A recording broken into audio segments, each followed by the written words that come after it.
Hello, and welcome to this quick and helpful tutorial. If you're tired of getting unnecessary alerts on the X Mobile app, you're in the right place. Today, I'll guide you step by step on how to mute notifications from users you don't follow or who don't follow you. Let's begin. Open the X app on your mobile device. Tap on your profile icon in the top left corner of the screen. Scroll down and tap on Settings and Support. Under that section, tap on Settings and Privacy. Next, tap on Notifications. Now, select Filters from the list. Tap on Muted Notifications.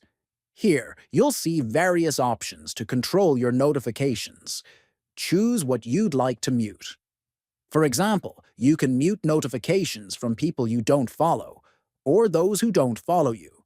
Toggle the switches based on your preferences. The changes are saved automatically. That's it. Now you'll enjoy a quieter experience on the X app. If you found this video useful, consider subscribing for more clear and simple tech tips. Thanks for watching.